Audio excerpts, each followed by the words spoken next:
So can you start out by telling us and spelling your name? My name is Joe Lewis, Joe-Lewis. And Joe, what's your connection to Kent State? I was a student, an 18-year-old freshman at Kent State on May 4th, 1970. And I was present and I witnessed the shootings and was wounded, struck by bullets twice. What is your memory of the days leading up to May 4th and May 4th? Well, I can tell you about the things that I witnessed. On Friday, I was not downtown for those events, but I lived in Johnson Hall, which was directly across the Commons from the ROTC building. And so I had heard rumors. ROTC had been a target on different campuses across the country for anti-war demonstrations. And there was a rumor that ROTC building on Kent's campus was going to be attacked that night. And so I watched from across the Commons near my dorm as a group of people assembled by the ROTC building and made several futile attempts to try to set the building on fire. And after about 3 different attempts involving traffic flares on the roof and setting some draperies on fire in a window, the building still didn't ignite. So I followed behind a group of students who left that area with the purpose of going around campus to get more supporters for the anti-war demonstration effort. And so I followed behind the group along with them as they went around the front campus and past the president's house and turned on the main street and were walking along the campus there. And that's where and it was an interesting dynamic because some of the people in the front of the assembly were disrupting traffic by pulling an air compressor, a large generator that was on a construction project there, and putting it in the middle of the road along with some barricades. And then they walked on, and some people shortly behind them would remove it from the road and put it back where it belonged. And so we proceeded along kind of that way. And some people were chanting, and I really chose not to. I prefer to think and speak for myself. And so that's where I was when the National Guard began to pull into town from the direction of Ravenna on the other side of Kent. And I saw them pulling in with trucks and half-tracks and jeeps. And so along with everyone else, I hightailed it back towards the direction of my dorm. At that time, I didn't get tear gassed or anything, but there was tear gas being dispersed, I believe. I headed back and got back to the area of my dorm, Johnson Hall, as quickly as I could. And when I got back there at that time, the ROTC building was in flames. And so I always have contended that it was questionable as to whether students set the fire or not.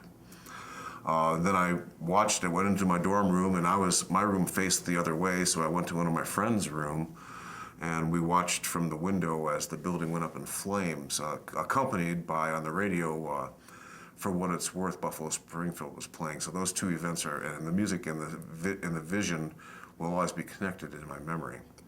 And it was a terrible thing. It was a horrible destruction of property that I think everyone on the campus at the time thought was unfortunate in many ways to give the university, kind of a bad name. And I don't really think that students did it. It's been my contention all along that somebody else set fire to that building in an effort to allow the National Guard to come in and bring down the law. At any rate, that was things I learned and thought of later. The following day, Sunday, I was on campus. I lived in the dorm. So I was present Sunday and got up in the morning and saw the troops deployed at every major building around the campus and walked around and saw them, and they were friendly, and they were, I think, not really happy to be there necessarily, but they were talking with the co-eds particularly. But there were like half-tracks on the campus and jeeps and men with weapons and helmets, and it was like the Vietnam War had come to Kent State. And although I had protested the war, at this point the focus was kind of changed from protesting the invasion and occupation of Southeast Asia and Southeast Asian country, Vietnam, to the occupation of our campus. And for me, the idea had changed from an anti-war demonstration to, what do you mean we have 900 troops here and we're supposed to go to classes as usual? I'm the oldest of 8 kids in our family, and I was the first one to attend college. My parents couldn't afford to help me, so the money that I earned through high school was how I was paying my tuition. And so for me, to have the National Guard present was interfering with my goal, which was to get educated and get a degree.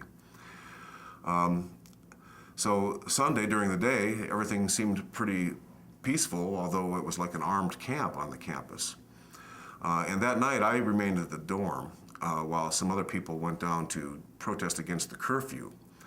When you're young and free for the first time, like college students are, there's nothing that frustrates you more than being told what you can and can't do and when you can't do it.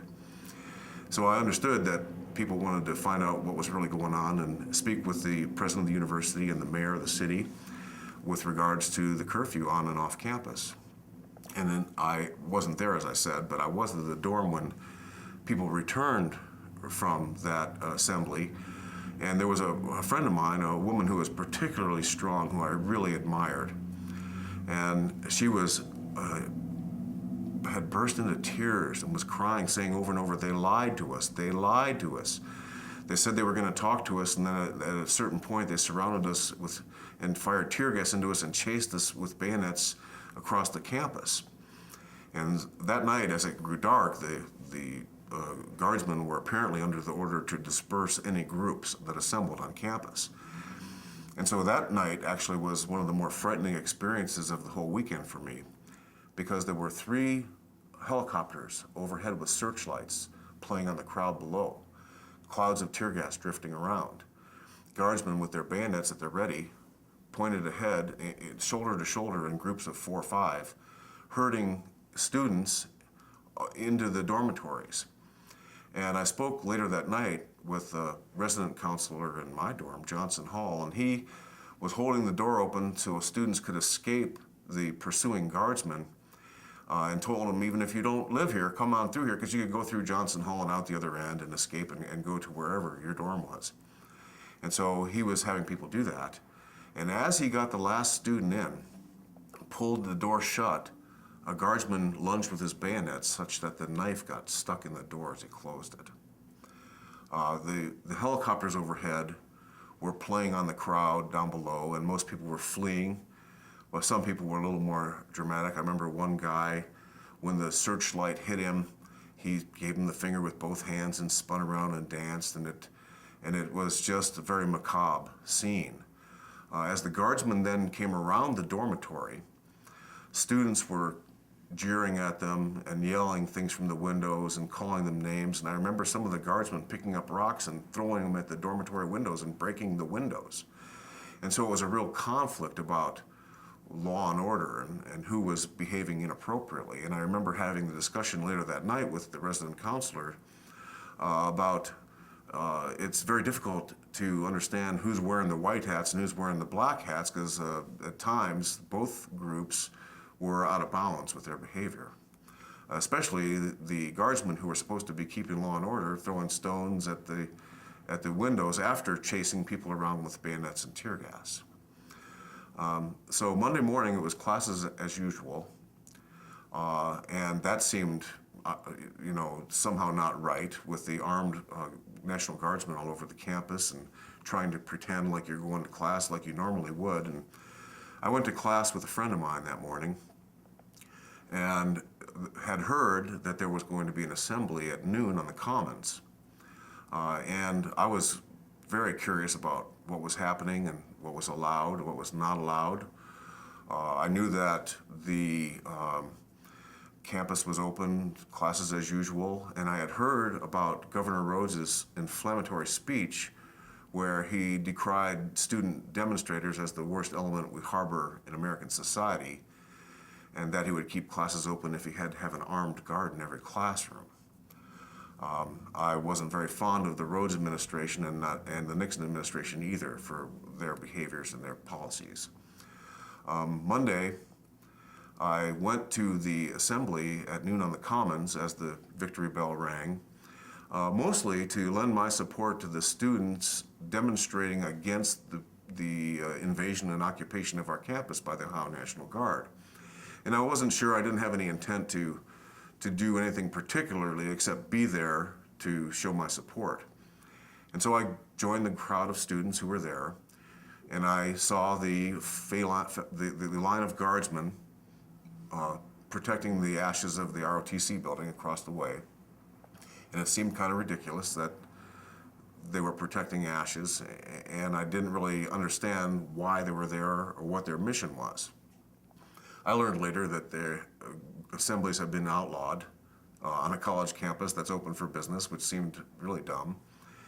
And so I stood in the crowd and watched as the Jeep came out from the ranks of the National Guardsmen, and someone with a bullhorn made the announcement. And apparently you're required legally to make the announcement 3 times, because they came out 3 times and they made the announcement on the bullhorn. Students of Kent State, this is an illegal assembly. Return to your dormitories. And I felt, like most people did, that if anyone was out of place on that commons that day, it wasn't the students like me who had paid tuition to attend, but it was the National Guardsmen who had been ordered by Rhodes or Nixon or whoever to occupy the campus and prevent assemblies. And so I didn't leave, neither did anyone else. And each time they came out, there was a more vocal response and protest to their announcement. And finally, the 3rd time the Jeep came out, I guess fulfilling the requirement, and returned to the ranks of the guardsmen, about a 10 or a dozen guardsmen stepped forward with modified grenade launchers and fired tear gas. And at this time, it still didn't have a sense of ominous doom. It was actually a very beautiful spring day in northeastern Ohio, and a little bit blustery. And so the tear gas was pretty ineffective. But I guess I didn't understand the seriousness of the moment. I was 18 and pretty naive, I have to say. So that when the guardsmen fired the tear gas canisters out at the students, and some students picked them up and threw them back at the guardsmen, it was like a very otherworldly tennis match, so that the students would cheer when a student threw the canister back and boo when the guardsmen would fire another salvo of tear gas in their direction. So it was a pretty ineffective technique, and the students were the whole width of the commons away from the guardsmen. It wasn't like they were going near them. I mean, they had weapons and helmets, and we were sure. The discussion that I had, one of the discussions that I had Sunday night involved whether or not it would be legal for these guardsmen to have loaded weapons. And the people I talked with and myself, we were pretty sure that that wouldn't be permitted, that their guns would not be loaded with live rounds. And so Monday, after the tear gas was ineffective, the guardsmen formed up and proceeded to march towards the assembly of students. And I was one of the many who realized that this was a dangerous situation, and so we left, got up the hill between Johnson Hall, my dorm, and Taylor Hall, up the hill and out of the way as the guardsmen came up over the hill and proceeded on down the hill on the other side to the practice football field. And after they passed me, I was standing at that time near Johnson Hall. After they passed by me, I moved back towards the middle of the hill and looked down at them on the practice football field. And while they were down there, they made another announcement. The practice football field, mind you, has a fence on two sides, and then there was a road, and then the hill where the students were overlooking, watching them. The National Guardsmen made an announcement, students of Kent State, we have you surrounded. And between the fence and the students, the National Guardsmen themselves were surrounded, and I remember the response of the crowd was kind of laughter. You know, no you don't. And it was at that time, or shortly after that time, that the most vocal group of students over in the parking lot got the guards' attention. Among them, a student with a black flag, and some other students who had been very vocal. And a group of guardsmen knelt down and aimed their rifles in their direction. It's my belief at that time that they had targeted some individuals, and particularly, I'm thinking Jeff Miller and Allison Krause, who were pretty vocal and pretty demonstrative in their protestations of the Guards' presence. And so they held that position for a while, and students like me, overlooking the hilltop, the practice football field from the hill, watched this unfold. And then a group of guardsmen, I assume they were officers or someone, had a huddle on the practice football field. And we can only speculate what happened or what they discussed, but I do know what happened next, because the guardsmen who were kneeling and aiming got up. The group of guardsmen collected on the field and then began to return the direction they had come, which by coincidence was directly in my position, was just right in front of them. So as they advanced, they were coming right at me. So I moved to my left over towards Taylor Hall, a safe distance away, 20 or 30 yards, and I watched them proceed up the hill. And they weren't very orderly, and there was a particular group of them that was nearest to me. They actually passed pretty near to me, and I could hear the sounds of their equipment as it jostled as they climbed the hill. And they kept looking back, like 150 degrees back over their shoulders at the area of the parking lot. And I remember this, analyzing it later. And they kept looking back, and when they got to the top of the hill, they weren't paying too much attention to me and the students in front of Taylor Hall. There were quite a few pretty near to them. But we weren't threatening them in any way. I was silent. And when they got to the top of the hill, what I remember most vividly was the first three guardsmen, when they came to the corner of the railing of Taylor Hall, they turned simultaneously in the same direction and leveled their rifles and aimed back in our direction. And I remembered the gesture they had made by kneeling and aiming at the students in the parking lot, and the discussion that I had regarding no live ammunition. And so when they gestured at me with their rifles, I gestured back at them with my middle finger upraised, just for a moment or two. And mind you, I was motionless, and I was silent, and I was 20 or 25 yards away. Then I began to hear what sounded like firecrackers. And I wasn't a hunter. I should have known, but I didn't, that they were shooting their rifles. And I presumed they would be blanks for a second until I saw the ground at my feet begin to churn up. That's when I realized that they were actually shooting live ammunition. And at the very same moment that I realized that, I was shot. A person near me said, they heard me say, "Oh my God, they shot me." I don't remember saying that. I just remember the feeling of like being hit with a baseball bat in the midsection. The bullet hit me in the abdomen, and I landed on my back on the ground. And I remember laying there, and I remember the gunfire stopping finally. And then there was like a pause, a moment of silence. It was so eerie because it was just for a heartbeat. There was silence, and then it was screaming and wailing. And I was on the ground, and I was in a state of shock, I assume, because I didn't really lose consciousness. And I remember a person coming up to me from my left, and I was trying to sit up and I couldn't.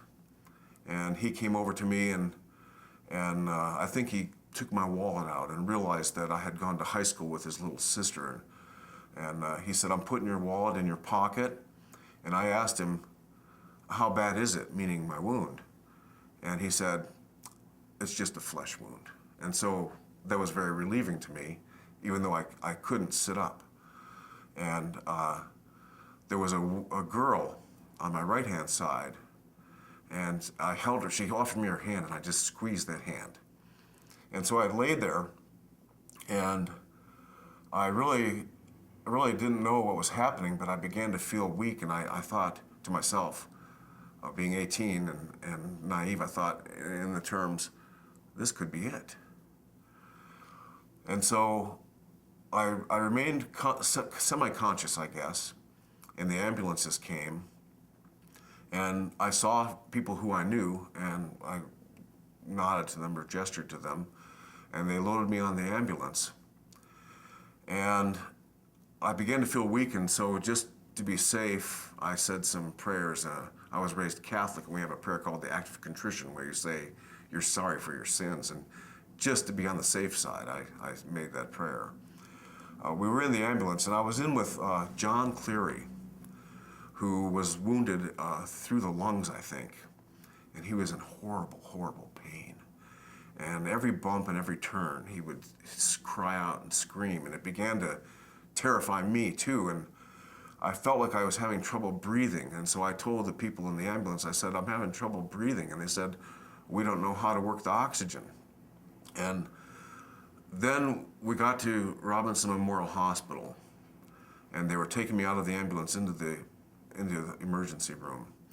And the last thing I remember was they said, we're going to cut off your clothes, because that just seemed wrong. Then I lost consciousness, and I was unconscious for a couple of days. And when I came to, for a moment, I was in the intensive care unit. And I remember telling my parents, because this was before Watergate. This was in the time when people assumed if the government said it or did it, it was true, and that they were honest with you. And so I knew what my parents must think. And so the only thing I could manage to say was, I didn't do anything wrong. And then I lost consciousness again for another day or two. And the priests came and gave me the last rites, and it was nip and tuck for a while. But when I came to, I had Dean Kaler on my right and John Cleary on my left. And I'm 6'3". I'm actually the shortest of the three of us. So all of our feet stuck out the ends of the beds in the ICU. And our parents were there through this grueling ordeal. They became friends as a result of their contact in the emergency room or in the ICU at that time. I was in the hospital for 3 weeks and a day. And right after I came out of ICU, the FBI wanted to interview me. And I thought, well, the FBI, So I agreed to be interviewed, and I hadn't yet sat up. That was the first day that I sat up. And they interviewed me for 4 hours. They took photographs of my wounds, which were significant. I nearly died. I lost 6 pints of blood in the operating room that night. I had a wound that went in my abdomen in a small hole and exited out my hip in a large hole like the size of a Coke can. And I had another bullet wound through my lower leg that went in and out but missed the bones, so it was less serious. They wanted to photograph my wounds, and so they had the nurses remove the bandages and had me roll over and photograph my exit wound. And by the time they were done, I was just dizzy and spinning, and I really didn't appreciate the treatment of me, and the nurses were outraged that they kept me that long. So I got home, and I was on my parents' couch in Massillon, and I took it very personal, in the wrong way. When you're 18, you don't really have the right sense of the world. I felt like, why do they shoot me? What did I do wrong? Like everyone else there, I did nothing wrong. I did nothing to deserve being shot. And so for a while, that's the only way I looked at it, was very selfishly of my own predicament. Then I began to understand what the 4 families had experienced, losing their children at that age. But the papers were still saying student demonstrators were led by communists. We were all very innocent. We were all students. None of us had any connection to the violence or destruction that happened before. And so here I am on the couch in Massillon, and my father brought a barber into the house. My hair was like just the bottom of my ears, and it was long for those days, maybe a little bit longer, not maybe collar length or something. So he had a barber come and cut my hair off, and it was kind of insulting, I thought. I didn't have a choice, I couldn't leave. And then the local paper came out with the story of the Kent State shootings. And I was very curious to see, what all went on and what happened. But when I read it, it said students had attacked guardsmen with bricks and bottles and had overturned cars, and none of it was true. None of it was true. And after a month of being sequestered, the National Guardsmen came out with a statement, all the same, parroting the same words. We were afraid for our lives. We were afraid for our lives, and we fired in self-defense. Now, I was there. I was not a threat to them. They had weapons. We had nothing. And so I know, and they know, that I know, that that was a fabrication and a falsehood, that they were not in any danger at all. And I felt terrible when I learned that the 4 students who were killed were 4 times as far away as I was. I was about 65 or 70 feet away. The nearest student killed was 250 feet away.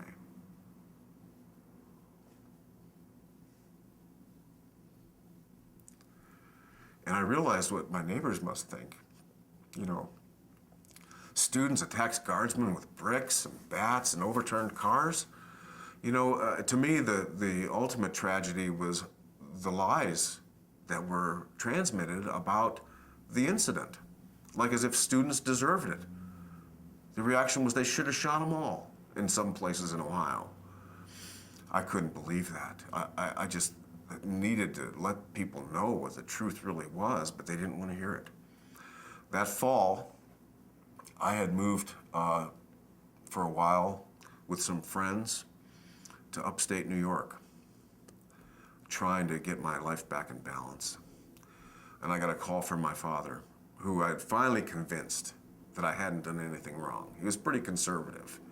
And so he thought, of course, at first, if the law enforcement officials shoot you, you must be committing a crime. And finally, I had convinced him that I did nothing wrong. Well, in the fall, he got a call that there was a secret indictment coming out for me, that the Portage County Grand Jury had indicted me for a misdemeanor 4th-degree riot. And he said, you get home now, because now he felt like I had actually done something wrong. So I came back to Ohio, and I remember I went with my mom to be fingerprinted and get mug shots. And I think they had to post bail or something. And so I was back in Ohio, and I tried to return to school. I got an apartment and with some friends, tried to enroll in classes. I was under indictment awaiting trial. I was physically pretty healed, but I realize now that emotionally and psychologically I was not.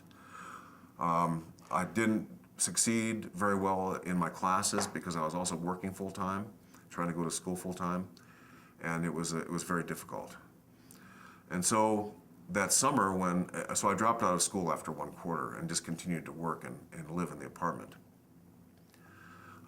So that summer, a friend of mine was going to visit his brother in Oregon, and I decided to go along with him. And so the summer of '72, we drove cross country, 3 of us, camping along the way, having a really nice time. And I came to a small town in Oregon to visit, and it was so beautiful, and it was so calming that I decided to move there. I found a job and a place to rent, and so I moved there in '72, and that's where I've lived since. I found Oregon to be a healing place for me. The people were more open-minded. They didn't say they should have shot them all there. And so that's where I've lived ever since. So how do you think your experience of May 4th, 1970 impacted your life? And that's a big question because it's been 40 years. That's a lot of living. The first thing it did, though, it made me disbelieve what the government said was true. Nothing radicalizes you more than being shot a couple of times. From that day on, I never believed what the paper said on the front page. I always tried to find alternate sources of information so that I could see what was really the truth of the situation. They said that student demonstrators were led by communists. And it was so far from the truth that it made me incredulous about anything that the government or even the media put put out there.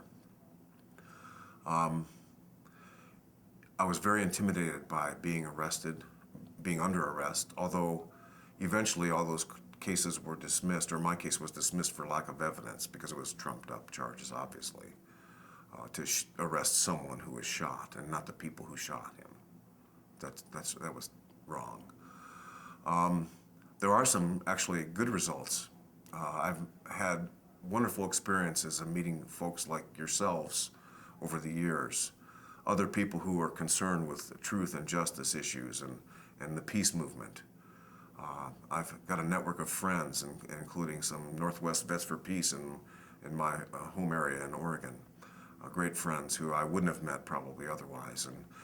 And during the civil trial in 1975, one of the paralegal assistants was Galen Keller, and I fell in love with her at first sight. And after the trial, I convinced her and Jim Russell, who was also wounded, to move to Oregon. And we lived together for a while, Jim and I, and Galen and I got married, and we had a son who's 26. And Jim's got a daughter who's 26, and these people would not be here if this tragic event hadn't happened. So there's some positive things to the experience. And I was speaking with Doris Krause this morning, and although she had the tragic loss of her daughter murdered, she agrees with me that there were some things that happened as a result of this that were life-changing in a different direction. I have had the chance to speak the truth about the Kent State shootings at a couple of schools in Oregon. Not for the first 15 years. For the first 15 years, I could barely speak of it at all. In fact, for the first few years, every time the song Ohio played, I cried. I couldn't even speak. But after a while, I realized that speaking about the truth to people who weren't there, who didn't witness it, was a healing mechanism. It's almost like sharing the sorrow. And so my friend Russell and I went to classes in colleges and high schools in Oregon since the 25th anniversary. So for the last 15 years, we spoke to students about the truth of what happened at Kent State and described our experiences. As the President Lefton said, the university has 40 years of experience, and it's got a lot of other things to talk about, their achievements and things that happened there besides the shootings. And the same is true with us. After 40 years of life, I've had 7 wonderful kids and stepkids. I've just Friday had my 9th grandchild. I've traveled a little bit in the world thanks to my sons, and I've worked at my job for 30 years in the public works department of the little city where I live. And so my life hasn't been just about the Kent State shootings, of course. It's involved what everybody else's life has. And so it's changed me. It really made me the person that I am and gave me the point of view that I have, which is kind of cynical, but positive. I mean, I try to stay positive, but I don't believe the government or the news media unless I get several different sources to say the same thing. I guess that's how it's changed me. Why do you think it's important that the whole truth about what happened that day come out? Because I think the truth is that there was government involvement. My sense is, my feeling is that the COINTELPRO operation of the FBI, which was aimed at infiltrating dissident groups in an effort to make them implode, was at work at Kent State. I think that the burning of the ROTC building was the catalyst allowing the Governor Rhodes, and President Nixon, who I blame for the Kent State shootings, allowed them to set into place the mechanism that would allow troops to come on campus, and I think in an effort to stop dissent in America. They were willing to go to this length to prove to the citizenry that they would stop at nothing to quash dissent. And that's my feeling. I can't really prove it, but that's what I think happened. And so I think the truth of government activity and the right way to read the newspapers is not to take everything at face value, but to decide for yourself and to get several different sources of information so you can know what's happening in Iraq or Afghanistan, not just what we're told, but a little deeper than that. And why do you think it's important that we continue to remember Kent State and teach young people about it? I think it's a historical event in our history that's glossed over in history books to some extent. I think that the lesson is that we don't ever want this to happen again. We don't want American troops firing on American citizens ever. I don't know how they could do it. And I think there's been changes to how crowds are controlled, although there sure seems to be some militaristic tendencies in our police forces across the country now. And so I think the memory of what happened here in 1970 should provide some pushback to that identity that seems to be that dissenters are criminals. Dissenters are not criminals. Our government, our country requires dissent to make progress. Every single freedom that we've got wasn't granted to us from above, but was agitated for from below, from the citizenry, from the population. And I think something like that, and I'm not maybe saying it well, but I think something like that is the important lesson of Kent State, is that if you want the president to really represent us, if you want our government is supposed to represent us. We are this country. And so when they don't listen to us, when they turn the government over to corporations, I think we need to make our voices heard. And I think that's one of the important lessons of that period of time, is that the population has a responsibility to let the government know that they're not going in a direction that represents our well-being. What does it mean for you to be back here for the 40th anniversary? Oh, it's a huge wave of feeling and memories, but it's also a reunion of my family, of my Kent State family, and actually my family lives in about 45 minutes from here. So for me to come back, it's kind of a healing thing. It's also a wound that is not quite ever healed completely over, not only for me, but every year when I'm here, and since my family and my mom were here, I've come back pretty often. And almost every time I come to Kent State on May 4th for the commemorations, some person with gray hair comes over to me and says, "This is the first time I've been back." And so I realized that not only 9 of us were wounded that day, but all across America, people had their beliefs, had the rug pulled out from under their beliefs that our country was a country that represented justice and freedoms. So I'm glad to be back. I know I'm lucky to be alive. I was so much closer to the line of fire, the firing squad, than the 4 students who died, that I know I'm very lucky to be here. Well, thank you so much for coming. Thank you very much, Emily. Appreciate it.